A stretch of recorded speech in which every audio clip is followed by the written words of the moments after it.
El año pasado, hace pocos meses, a finales de octubre e inicios de noviembre, se realizó la 26ª Conferencia de las Naciones Unidas por el Cambio Climático, denominada COP26, en Glasgow, Reino Unido, con el objetivo de lograr compromisos para mantener el calentamiento global por debajo de los 2 grados centígrados y evitar una catástrofe climática. Vamos a tratar de explicar a qué acuerdos y metas se trazaron en esta conferencia, para lo cual conversaré con Henry Córdoba Brand. Él es coordinador nacional del MOSIC, que es el Movimiento Ciudadano Frente al Cambio Climático. Henry, bienvenido. Gracias, Gaby. Gracias por la oportunidad de poder conversar sobre este tema y felicitarte por el trabajo que vienes realizando. Henry, Antonio Gutiérrez, secretario de las Naciones Unidas, en su apertura en esta conferencia dijo que basta de tratar a la naturaleza como un retrete, ¿no? Unas declaraciones bastante duras, bastante fuertes. ¿Desde cuándo los seres humanos venimos maltratando el planeta? Bueno, los seres humanos venimos maltratando el planeta desde que pensamos que somos una especie que está por encima de las demás especies, ¿no? Cuando nos hemos creído con la, eh, con la necesidad de poder atropellar a la naturaleza para servirnos de ella, pensando de que no somos parte de la naturaleza, sino que estamos por encima de ella, tenemos el derecho de someterla, la hemos maltratado, si tú quieres, incluso desde la primera revolución agrícola, ¿no? Desde ahí ya nosotros empezamos a tratar la naturaleza de ese modo. Pero sin embargo, todo ese periodo, desde la revolución agrícola, es decir, desde que el hombre deja de ser una especie que solamente recolectaba y cazaba y pasa a someter a la naturaleza, empieza ya un proceso de sometimiento de la misma. Pero sin embargo, todo ese proceso, desde la revolución agraria hasta la revolución industrial, ese periodo posterior, que son los últimos 200 años, es lo que ha hecho que el nivel de sometimiento de la naturaleza haya crecido exponencialmente. Es decir, antes maltratábamos a la naturaleza, pero después de la revolución industrial la hemos maltratado a niveles exponenciales. Esto quiere decir que es la revolución industrial la que ha generado en los últimos 200 años la mayor cantidad de emisiones de gases de efecto invernadero y que han hecho que el calentamiento global sea una realidad. Cuando Antonio Guterres, secretario general de la ONU, dice que no tenemos que pasar de los 2 grados centígrados el aumento de la temperatura, significa que lo que hemos hecho en los últimos 200 años nos está llevando a ese límite. Y el problema es que, contrariamente a lo que debería ser la lógica de la actividad humana, es decir, sabiendo que en los últimos 200 años hemos maltratado tanta la naturaleza, está llevando a un escenario de crisis climática, la lógica nos diría, bueno, vamos a parar y vamos a dejar de hacerle daño al planeta. Lo que está sucediendo es lo contrario. La actividad humana, que el último reporte del IPCC, que es el panel de científicos a nivel internacional, ha reconocido que la actividad humana es la principal causante del cambio climático. La actividad humana está emitiendo más gases de efecto invernadero que en los últimos 80 años. Y eso es casi demencial, ¿no? Es una especie que está destruyendo su propio hábitat y además está destruyendo el hábitat de los demás. Ese es el problema. Y bueno, esto de tratar al planeta como un retrete parece una frase gruesa, pero es una frase que se ajusta a la verdad, ¿no? Porque el planeta es nuestro botadero y es nuestro botadero de basura, de dióxido de carbono, es nuestro botadero también de todo lo peor que hemos podido imaginar que le hagamos al planeta, ¿no? Lo que necesitamos es un cambio de rumbo y un cambio de lógica que tiene que partir por esto que te decía al inicio, ¿no? Tenemos que dejar de pensar que somos una especie que está destinada a someter a las demás especies. El día que nos asumamos como una especie, como una más, dentro de las millones de especies que hay en el medio natural, ese día entenderemos que el planeta no es nuestro y que no tenemos ningún derecho a destruirlo. Así es, exactamente concuerdo contigo. Ahora, esta es la 26ª conferencia. Desde la primera hasta esta última, ¿se ha avanzado algo en los acuerdos o las metas que se han propuesto? Mira, siempre los espacios internacionales de negociación en todos los sentidos son lentos, ¿no? Por ejemplo, cuando tú dices si Naciones Unidas ha logrado realmente construir la paz en el mundo, que era, digamos, el ideario principal de Naciones Unidas, te vas a dar cuenta que no, las guerras continúan, las invasiones a países continúan, tú no le puedes decir nada Estados Unidos si se mete a Irak, si se mete a Afganistán. Entonces, los escenarios de la política internacional son difusos, lentos y a veces hasta inútiles, ¿no? Si eso lo llevamos al plano de la lucha contra la crisis climática, pues desde los años 60 es la primera vez que en Naciones Unidas se empezó a discutir sobre el cambio climático. Desde los años 60 han pasado casi 60 años, ¿no? Y se ha hecho poco o nada. El primer esfuerzo por lograr que haya un cambio de rumbo fue el protocolo de Kioto, que fue, digamos, una de las, acuerdo ambicioso, ¿no? Pero sin embargo, países como Estados Unidos o países, algunos de los principales países de Europa, no llegaron a firmar el protocolo de Kioto. Entonces, más allá de la buena intención, el protocolo de Kioto quedó en letra muerta, si queremos ser exigentes en decirlo. Posteriormente a ello, se han ido avanzando algunas escenarios, como por ejemplo el funcionamiento de este panel de científicos a nivel internacional, que es un tema importante que además promueve, es el Buró de Científicos de Naciones Unidas, que hacen un seguimiento al cambio climático. Y los informes que genera el IPCC han sido un avance importante, porque nos han demostrado con ciencia, no es el imaginario de alguien que dice que el planeta se está calentando, sino a través de métodos científicos se está demostrando que el planeta se calienta y cuáles son los efectos y las consecuencias que esto genera. Entonces, estos informes son un avance, son importantes. El otro avance importante que hemos tenido en las COP se dio recién a partir de la COP 21. O sea, han pasado 20 COPs, 20 años en los que se han reunido, han discutido, han negado la existencia del cambio climático y recién en la COP 21, que fue el 2015 en París, las naciones se pusieron de acuerdo en que hay que hacer algo para contrarrestar el cambio climático y firmaron el Acuerdo de París. El Acuerdo de París es un hito importantísimo porque fue firmado por más de 180 países y a través del Acuerdo de París, estos 180 países se comprometen a reducir las emisiones de gases de efecto invernadero. ¿Por qué? Porque un informe del IPCC mencionó que para detener el cambio climático, para que la temperatura no sobrepase el 2 grados centígrados y en el mejor de los casos no sobrepase el 1,5, el mundo a escala global tenía que reducir 40% de las emisiones de gases de efecto invernadero. Esa es la meta global. Entonces, todos los países se han comprometido a que hacia el 2030 no deberíamos emitir más del 40% perdón, reducir 40% de las emisiones de gases de efecto invernadero al ritmo que las tenemos ahora, ¿no? Ese es el compromiso global, pero desde 2015 hasta la fecha han pasado ya 6 años y ciertamente los países han hecho poco o nada para cumplir su propio compromiso. Es decir, nos hemos pasado 6 años entre el anuncio, entre los anuncios de los países de cuál va a ser su contribución nacional, por eso hay un término que se denomina NDC, contribuciones nacionalmente determinadas. Esas NDC es el compromiso climático que asume cada país, ¿no? Es decir, por ejemplo, el Perú dice, yo me comprometo a reducir 30% de las emisiones de gases de efecto invernadero que genero al día de hoy. Ese es un compromiso. Países como Brasil dicen 40%, países como Chile también dicen 30% en su momento, y toda esa sumatoria de compromisos tienen que sumar 40% de reducción a escala global.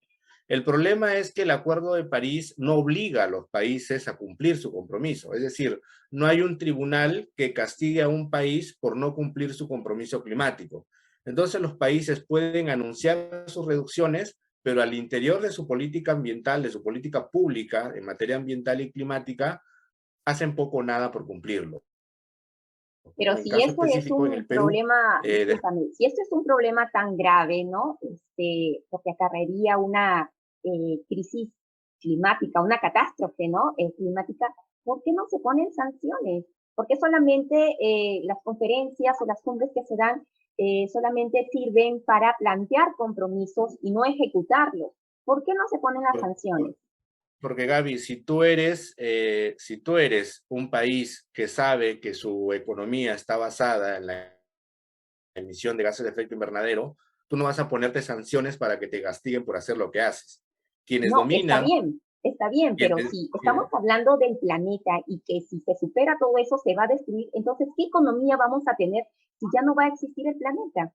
esa es la irracionalidad del sistema que tenemos, Gaby. O sea, la irracionalidad del sistema que tenemos dice a los que manejan el mundo, que además muchos de esos son negacionistas. No te olvides tú que Donald Trump Ah, claro, las famosas negó el corrientes cambio climático, negacionistas también.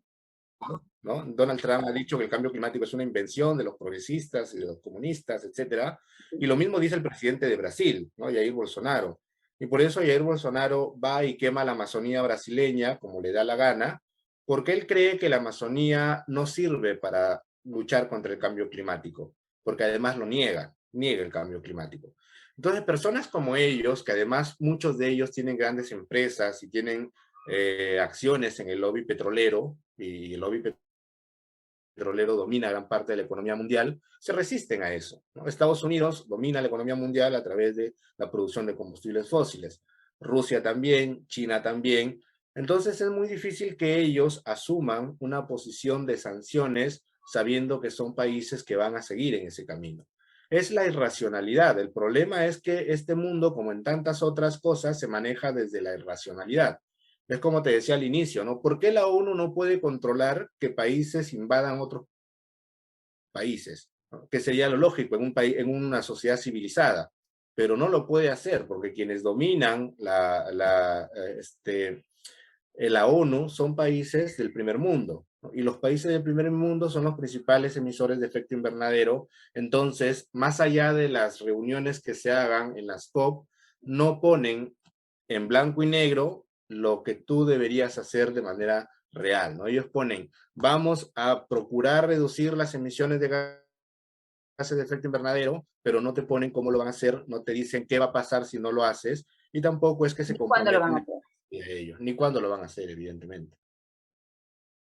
Sí, de verdad, es un tema bastante complicado y bastante delicado, ¿no? Que deberíamos, Es desalentador, Gaby. Mira, tú no mencionaste y citaste a Antonio Guterres al inicio. En noviembre del año pasado, en octubre, perdón, en octubre del año pasado, semanas antes de que se inicie la COP, Antonio Guterres dijo que si seguíamos en este camino hacia finales de siglo, o sea, hacia el 2100, no íbamos a aumentar la temperatura en 1,5 ni en 2 grados centígrados, sino en 2,7.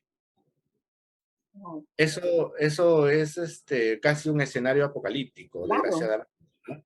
Es como si tú le dijeras al cuerpo humano, no vas a tener 38 grados de fiebre ni 39 grados de fiebre, sino 42. Eso no es posible. Entonces, el escenario que nos está esperando a finales de siglo, que está aquí nomás a 30, perdón, a 70 años, es realmente preocupante. Si no tomamos acciones, si no reducimos emisiones de gases de efecto invernadero reales hacia el 2030 y luego que sean progresivas hacia las décadas siguientes, lo que nos espera es lo que ya estamos viendo, ¿no? Una alteración total del clima, la desaparición de millones de especies, el problema del agua, que va a ser terrible. Y lo que han dicho los científicos es que en el mundo va a haber lo que se conoce como la migración climática. ¿Qué significa eso? Que pueblos enteros van a tener que emigrar porque los territorios en donde viven van a ser inviables, ¿no? Ya está pasando en Indonesia, está pasando en algunas zonas en donde los fríos y las heladas son terribles, va a pasar en nuestro país y solamente en nuestro país la ciencia ha dicho que posiblemente entre el 2030 y el 2040, si seguimos como estamos, vamos a tener más de 4 millones de desplazados climáticos. Ahora, ¿qué vamos a hacer como Estado frente a ello? Esa es una pregunta que el Ministerio del Ambiente tiene que responder. así es. Ahora, estábamos hablando de los países más contaminantes, ¿no? Y se han optado también por instalar estos relojes climáticos, ¿no? Sobre todo estos países que más contaminan. ¿Tú crees que esa es una estrategia o es una buena alternativa para crear también un poco de conciencia ambiental en la gente, ¿no? En la población, que digamos, no hace casi nada por también coadyuvar o contribuir a reducir el calentamiento global? Sí, Gaby, pero esa es una distracción. O sea, el hecho de que los países digan vamos a poner relojes climáticos para que la población tenga y desarrolle una conciencia ambiental, estaría bien si es que fueran ellos los primeros que tomaran acciones, ¿no? Es decir, yo no le puedo trasladar a la gente, a la gente de a pie, como solemos decirle, la responsabilidad del cambio climático. La responsabilidad del cambio climático la tienen los países que son los grandes emisores del cambio Claro. climático. Ujú. Estados Unidos, China, China, Rusia, claro. entre ellos, Brasil en este lado del planeta, son ellos quienes tienen que tomar decisiones urgentes. Es decir, mira, tú imagínate que los 30 y pico millones de peruanos que somos, nos volvemos climáticamente responsables y cuidamos el agua y usamos la energía estrictamente necesaria y tratamos nuestra basura de la mejor manera. Todo eso no significa nada frente Comparado, a ¿no? comparado con el nivel de emisiones que tienen estos países. Y si toda la población o la mitad de la población mundial lo hiciera, tampoco significa nada comparado a la cantidad de emisiones de gases de efecto invernadero que se produce en la gran industria. Es la gran industria la que tiene que cambiar en primer lugar y la gran industria está asociada a las decisiones de los países en muchos casos. Claro, Entonces, el poner relojes es un gesto, pero no resuelve el problema. El problema se va a resolver cuando ellos asuman que la tarea principal para los próximos 20, 30 y 40 años va a ser recomponer la economía mundial, que no dependamos de los combustibles fósiles, y eso evidentemente es un cambio radical a todo lo que el sistema capitalista es, pero no hay de otra. O sea, la ciencia ha dicho, necesitamos cambios radicales y eso es lo que tenemos que hacer. claro. Ahora, también se habla que para reducir el CO2 se debe dejar, como tú lo estabas explicando, el carbón en el pasado y optar por energías limpias, ¿no? ¿Qué políticas de energías renovables y ecosostenibles se deberían implementar y tratar con urgencia? Hay ejemplos para eso, hay ejemplos del uso de energías renovables. El problema es que eso tiene que ser un recambio energético de justicia y popular, ¿no? No puede ser un recambio energético que favorezca al gran negocio, porque también está pasando eso. De hecho, hay grandes negociadores que van a las COP y tratan de buscar que esas alternativas sirvan para el gran negocio antes de que sirvan para la gente. Ese es un tema importante. Pero hay experiencias, por ejemplo, las comunidades aymaras en Puno están trabajando con energía solar, ¿no? La energía solar es un claro ejemplo de que algo se puede hacer. Y si tú vas a las comunidades de los suros en Puno, ellos están trabajando eh, con energía solar. Y esto ayuda a recambiar la matriz energética.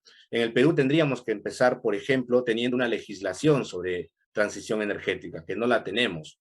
Y son muy pocos los países que la tienen. Solamente la tiene Francia, España, México, Chile. Son países que son de avanzada en esta materia.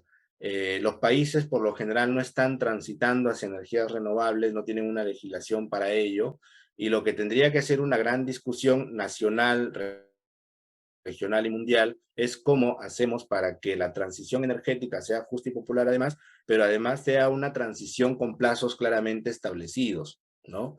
El problema es que cuando nosotros hemos dicho que tenemos como límite de tiempo 2030, en las grandes negociaciones han dorado la píldora y han dicho vamos a reducir nuestras emisiones hacia el 2050. Vamos a transitar en nuestro cambio de matriz energética hacia el 2050.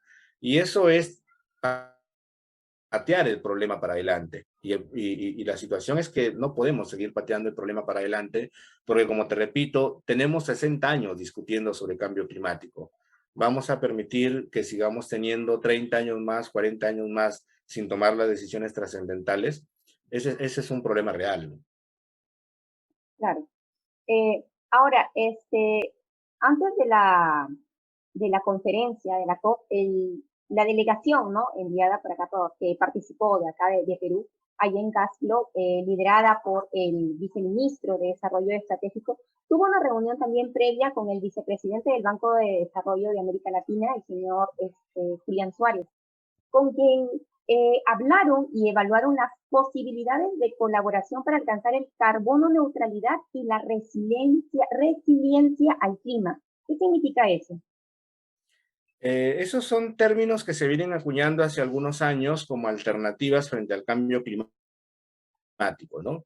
Es decir, ¿cuál es el rol principal que la ciencia ha mencionado para hacer frente al cambio climático? Yo te decía, la ciencia ha dicho, tenemos que reducir drásticamente por lo menos 40% de emisiones de gases de efecto invernadero hacia el 2030, ¿no? Ese era, digamos, el compromiso inicial que todos los países asumieron. Lo que ha venido pasando en los últimos años es que se han inventado, porque creo que ese es el término, mecanismos de cómo sacarle la vuelta al acuerdo, ¿no? Es decir, no van a reducir 30 o 40% de sus emisiones de gases de efecto invernadero, van a seguir emitiendo. Lo que significa la carbono neutralidad es que yo emito gases de efecto invernadero, pero busco la manera de cómo hacer que esas emisiones no afecten al planeta, ¿no? Por ejemplo, uno de los principales elementos que ayudan a luchar contra el cambio climático son los bosques, ¿no? Y por eso que el Perú es un país estratégico, porque el Perú tiene, así como otros países, como 9 países de nuestra región, tienen la Amazonía, ¿no? La cuenca amazónica. La Amazonía, por ejemplo, ayuda a reducir las emisiones de gases de efecto invernadero porque los bosques capturan CO2. Entonces, lo que ellos están diciendo es, vamos a emitir, pero vamos a reforestar. Entonces, la reforestación ayuda a que si yo emito 40% de gases de efecto invernadero, tengo que producir bosques para que esos 40% sean absorbidos, ¿no? Ese es un poco el juego del cero neto que le llaman, ¿no? Por O sea, eso, no vamos a evitar contaminar, sino vamos a mitigar la contaminación. exacto, exacto. Entonces es casi una especie de juego de la economía mundial, ¿no? Yo no dejo de producir, yo no dejo de explotar, yo no dejo de sacar petróleo, yo no dejo de sacar combustible fósil, pero lo que estoy haciendo es como contraparte, ¿no? Porque soy bueno, te ayudo a tu proyecto de reforestación, ¿no? El problema es que eso ha sido denunciado por los científicos también como soluciones falsas. Es lo que nosotros desde las organizaciones estamos llamando soluciones falsas. En primer lugar, porque nadie te asegura a ti que realmente esos proyectos van a ejecutarse. Y es muy conocido que eso nunca llega a realizarse de manera, o sea, ¿quién te ayuda a medir cuánto de verdad produces y cuánto de verdad capturas? O sea, ese nivel de medición es complicado. Pero además lo que está pasando es que el norte global, que donde se encuentran la mayoría de países que son principales emisores de gases de efecto invernadero, le están trasladando la solución a los países del sur global, ¿no? Es decir, yo sigo produciendo, pero tú tienes la tarea de reforestar y yo te doy la plata para eso, ¿no? Y las empresas están haciendo eso. El Ministerio del Ambiente se jacta de que acá en Perú ya hay empresas que están asumiendo el tema de la carbono neutralidad y tienen su sticker que lo dice, pero nuevamente nosotros sabemos que los presupuestos finalmente no llegan a los territorios. Por ejemplo, si una empresa da, por decirte, X presupuesto para el proyecto de reforestación en San Martín o en Loreto, etcétera, ese dinero se va quedando, ¿no? En sueldos, se va quedando en corrupción, se va quedando en pagar consultorías, y finalmente lo que logras hacer es reforestar un mínimo porcentaje, o no llegas a reforestar nada. En el Perú, por ejemplo, nosotros veníamos teniendo un nivel de deforestación de 150.000 hectáreas por año, ¿no? Algo absolutamente catastrófico. Y en el 2020, nuestro nivel de deforestación ha subido de 150.000 hectáreas por año a 203.000 hectáreas en el año 2020, año de pandemia además. Entonces, lo que te están diciendo es que ni siquiera tenemos la institucionalidad fuerte como para asegurar que la carbono neutralidad sea una solución. La solución es que cambiemos el sistema, ¿no? Eso es lo que básicamente las organizaciones a nivel mundial están exigiendo. Luego, las soluciones falsas tendrían que ser un segundo plano, no el primero. Ahora, tú hablabas sobre la reforestación. ¿Qué tanto estamos reforestando cuando vemos que también hay una tala indiscriminada en el país? Sí, ahí tenemos un problema serio que es principalmente un problema institucional, una debilidad institucional para trabajar, para luchar contra la deforestación primero y segundo, para trabajar proyectos de reforestación reales, ¿Cuál es ¿no? esa Y debilidad? eso ¿A tiene qué que te ver, refieres? la debilidad es que tú tienes un Ministerio del Ambiente que tiene 12 o 13 años de actividad, pero es un ministerio débil, ¿no? Y yo no digo que el Ministerio del Ambiente no haga su trabajo, generalmente tienen eh, acciones y realizan tareas, pero es un ministerio débil. ¿En qué sentido? Todos sabemos que en el juego de la política nacional los principales ministerios son el Ministerio de Energía y Minas, el Ministerio de Producción y el Ministerio de Economía. Y estos ministerios actúan desde una lógica extractivista, es decir, nuestra política económica es extractivista y primario exportadora, y eso lo sabemos todos. Entonces, bajo esa lógica, priorizan los proyectos que tienen que ver con, por ejemplo, minería, petróleo. Ya el presidente acaba de decir que va a activar el lote 1 y el lote 192, cuando lo que tenemos que hacer es dejar el combustible fósil bajo tierra.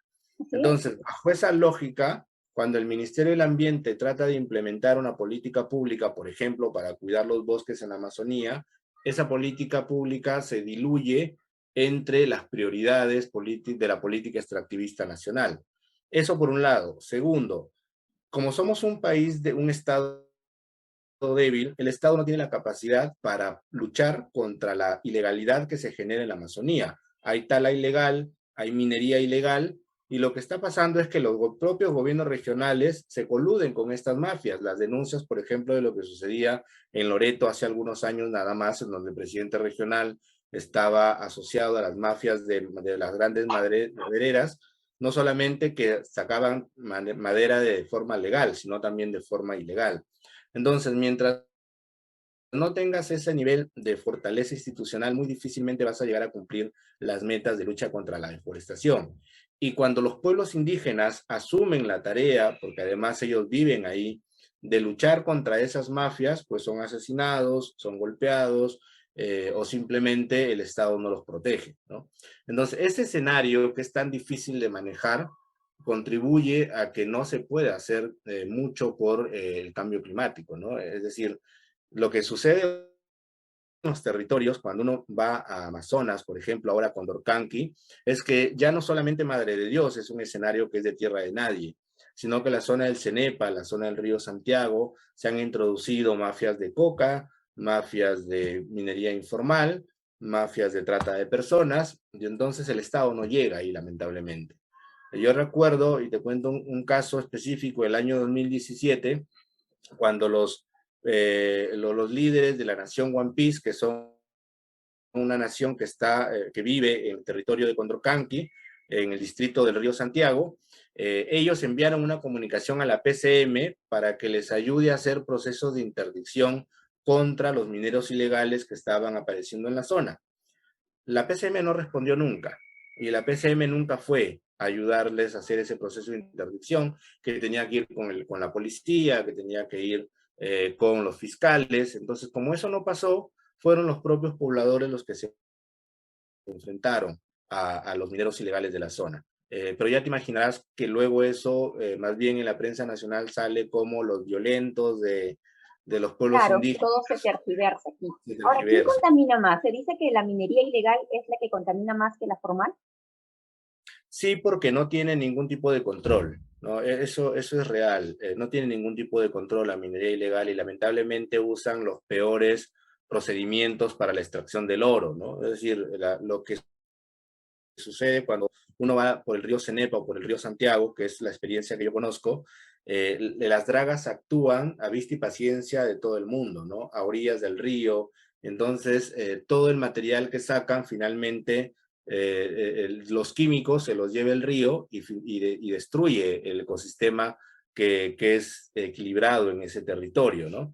Entonces, eso sí es una actividad absolutamente degenerativa y absolutamente criminal, diríamos, del equilibrio medioambiental, pero no es que la gran minería no contamine, contamina y mucho, sino mira tú nomás si vas a Trujillo y subes de Trujillo a Huamachuco, en donde están las grandes mineras, vas a ver que el río Moche es un río muerto, ¿no? Y es triste. El río Moche es rojo, es naranja, y nadie hace nada por eso, ¿no? Hace poco recién un congresista trujillano elaboró un proyecto de ley para la remediación de los ríos en Trujillo, pero no es que le hayan hecho mucho caso, ¿no?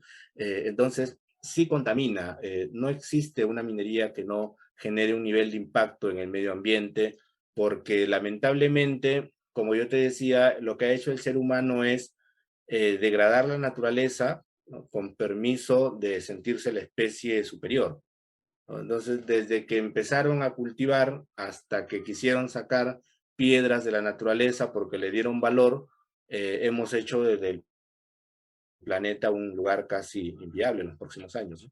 Claro, y como tú decías también, ¿no? Hasta que nosotros no reflexionemos y nos demos cuenta que no somos la única especie, que debemos respetar a las demás, recién creo que va a ser el momento en que dejemos tal vez, ¿no? De contaminar tanto, supongo, ¿no? Imagino.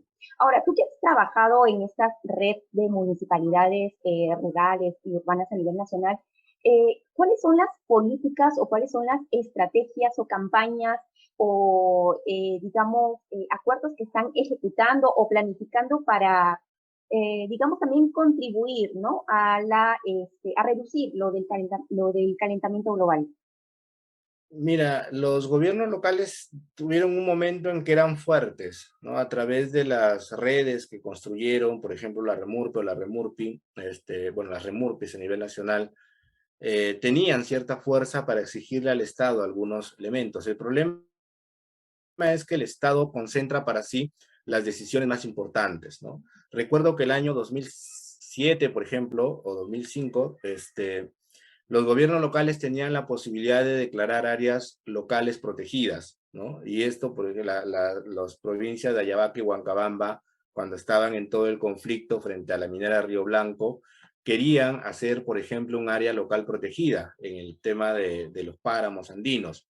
El Estado les quitó esa posibilidad, les quitó esa competencia. Los gobiernos locales ya no podían declarar áreas locales protegidas y les dio la competencia a los gobiernos regionales, ¿no?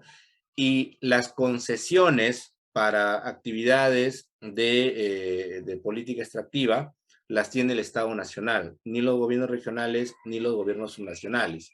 Entonces, te voy a explicarlo con el caso piurano, ¿no? Que lo conocí de cerca también en esos años. Cuando en el Perú, cuando en Piura, perdón, quisimos hacer procesos de zonificación ecológica y económica, que fue un proceso que se dio como iniciativa en Piura, la cooperación alemana elaboró mapas, ¿no? En donde tú decías, este mapa es un mapa agrícola, este mapa es un mapa ganadero, este mapa es un mapa minero, ¿no? Entonces, la zonificación ecológica económica buscaba que nosotros sepamos exactamente qué territorios son buenos para determinada actividad económica. Entonces, cuando pusieron los mapas uno encima del otro, tú te dabas cuenta que la zona en donde uno podía decir esta es una zona netamente agrícola, estaba ya concesionada para la minería. Entonces, ahí tú decías, la decisión del gobierno regional de Piura por establecer una zonificación económica ecológica vale más que la decisión del Estado Nacional, que ha concesionado casi el 70% del territorio piurano para temas de minería, y no era así, ¿no? Valía más la decisión del Estado Nacional de dar el territorio en concesión. ¿Por qué? Porque ni siquiera tenemos una legislación de ordenamiento territorial en el país, ¿no? Han pasado casi 20 años desde esa experiencia y seguimos sin una ley de ordenamiento territorial. Entonces, los gobiernos locales en este sentido pueden hacer poco, pero además ahora han degenerado también su acción y cada vez vemos más alcaldes coludidos con mafias locales, gobiernos regionales coludidos con mafias territoriales, como el caso de Loreto. Entonces, y el nivel de acción también es mínima. Más aún ahora que, si bien es cierto, el Perú es uno de los países que mayor legislación tiene en política ambiental, y eso es un avance, pero esta no se traduce en el presupuesto final, ¿no? Es decir, nosotros tenemos una ley marco de cambio climático, tenemos una estrategia nacional de cambio climático, tenemos una ley de ríos, tenemos una ley de aguas, Pero cuando tú vas al presupuesto nacional, encuentras que solamente el 1% del PBI se destina a acciones que luchan contra el cambio climático. Entonces, ¿de qué estamos hablando? ¿No? O sea, tenemos una legislación importante, pero no tenemos planes, proyectos y acciones concretos para que estas medidas de adaptación y de mitigación al cambio climático se ejecuten. Y ahora la mayoría de gobiernos regionales no tienen estrategias regionales de cambio climático y la mayoría de gobiernos locales no tienen planes locales de cambio climático, que es parte de la debilidad institucional de la que yo te menciono, ¿no? Es más, nuestro gobierno nacional todavía no actualiza su estrategia nacional de cambio climático. Está retrasado. Debería haber sido en septiembre del año pasado o en julio del año pasado y ya estamos casi a mitad de enero del 2022 y todavía no tenemos una estrategia nacional de cambio climático actualizada, ¿Y que eso a qué tendría se que debe ser de... entonces? ¿A qué se debe el retraso? Mira, la Estrategia Nacional de Cambio Climático anterior era del 2015 al 2021. ¿Ya? Tendría que haberse actualizado el 2021 al 2030, han querido que sea del 2021 al 2050, que particularmente a las organizaciones nos parece un horizonte muy largo, pero ya estamos en 2022 y no la tenemos actualizada. Entonces, eso va generando que haya retrasos en el cumplimiento del compromiso climático y va generando que en los territorios no se ejecuten los planes y proyectos destinados a combatir el mismo, ¿no? Claro, y, o sea, por lo que tú cuentas, ¿no? También se puede ver de que no les interesa, no les importa nada. Yo lo que creo es que hay un tema de prioridades, ¿no? Países como el nuestro han tenido durante los últimos 30 o 40 años la noción de que la vía del desarrollo y la vía del crecimiento es la política primaria exportadora y la política extractivista. Cuando entendamos que esa no es necesariamente la vía del crecimiento, podemos diversificar, que fue un esfuerzo que se mencionó, creo, hace algunos años, que hubo un plan nacional de diversificación económica que nunca se aplicó, pero nosotros seguimos poniendo todos los huevos de la gallina en el extractivismo, ¿no? En la minería, en los hidrocarburos, en el gas, y no nos damos cuenta que como país tenemos mucha riqueza como para buscar otras alternativas, ¿no? Desde la política energética de corte ecológico hasta el turismo, la agricultura. Potenciar la agricultura debería ser una tarea sustancial de cualquier gobierno en un país como el nuestro, ¿no? Pero lo que hacemos es destinar todo o la mayor parte de nuestros recursos a una sola vía de desarrollo, ¿no? Entonces, cambiar esa lógica y cambiar ese chip tendría que demandar un esfuerzo nacional y un debate nacional también. Y pues esperemos que no sea demasiado tarde, ¿no? Para que nos demos cuenta y tomemos acción en eso. Sí, eso Ahora, sería. claro, el papel de los medios de comunicación, el papel de los medios de información, eh, ¿crees que están haciendo algo para tratar de concientizar o crear sensibilización en la ciudadanía, en la población? Muy poco y casi nada, Gaby. Los medios nacionales se distraen mucho en otros temas, ¿no? Los noticieros están plagados de asaltos, crímenes y, y del ruido político, ¿no? Ni siquiera de la política, del ruido político, ¿no? Los medios nacionales se ocupan mucho del escándalo político. Entonces, no hay un debate serio y real sobre lo que debería importarnos, ¿no? ¿Qué es el futuro del planeta y lo que va a suceder con el Perú cuando tenga que enfrentar estas consecuencias del cambio climático, ¿no? El Perú es un país que tiene 7 de las 9 condiciones de vulnerabilidad identificadas por la ONU en temas de cambio climático. Entonces, ni siquiera discutimos eso.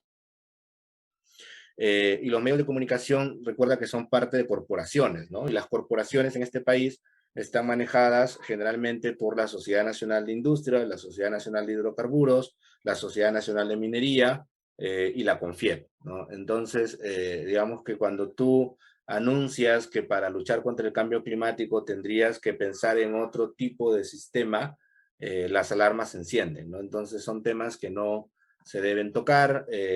Nosotros como sí que hemos hecho el esfuerzo, por ejemplo, de alguna forma tratar de incidir para que durante el periodo de la COP hayamos tenido cierta presencia en algunos diarios nacionales.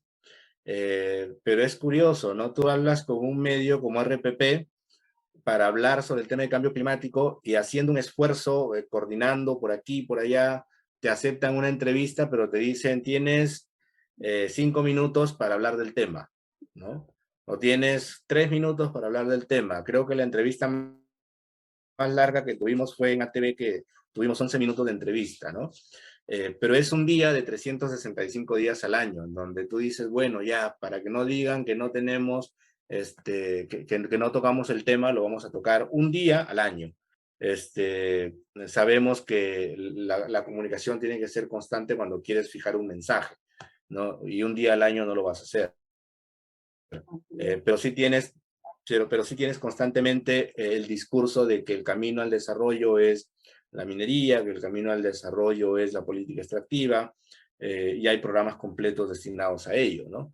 Entonces, lo mediático no es lo ambiental. Yo el otro día, pensando justamente en una entrevista con RPP, antes de esa entrevista hablaba un congresista sobre el aumento del precio del dólar, ¿no? Entonces, el Perú era un apocalipsis porque el dólar estaba aumentando y tenías 40 portadas con el aumento del dólar todos los días de la semana, y tenía los titulares en televisión sobre el aumento del dólar y que eso significaba la catástrofe nacional. Y yo me preguntaba por qué que el dólar aumente 1 o 2 puntos porcentuales es noticia nacional y no el aumento de la temperatura, ¿no? Es decir, si nos preocupáramos tanto por el aumento de la temperatura a nivel global como el aumento del dólar, pues hace rato hubiéramos tomado conciencia, ¿no? Pero eso no está en la línea editorial de los medios nacionales grandes, ¿no? Y lamentablemente los medios nacionales alternativos le toman interés, pero todavía no son la gran mayoría, ¿no? Ni tampoco llega a todas las personas. Entonces, si hay un esfuerzo para que espacios independientes, alternativos como el tuyo, sumen a esta preocupación y de alguna manera empecemos a preocuparnos, ¿no? En la organización a la que yo represento en este momento, que es el MOSIC, hablamos de un movimiento ciudadano climático, ¿no? Entonces tenemos que construir ese movimiento ciudadano climático para tener conciencia, para buscar información, porque no hay nada que se pueda hacer sin información real. A través de nuestras redes sociales pueden encontrar un sinfín de informaciones para que no se diga que somos nosotros, un grupo de ambientalistas locos los que hablamos del tema, sino que vean que hay información producida por la ciencia, ¿no?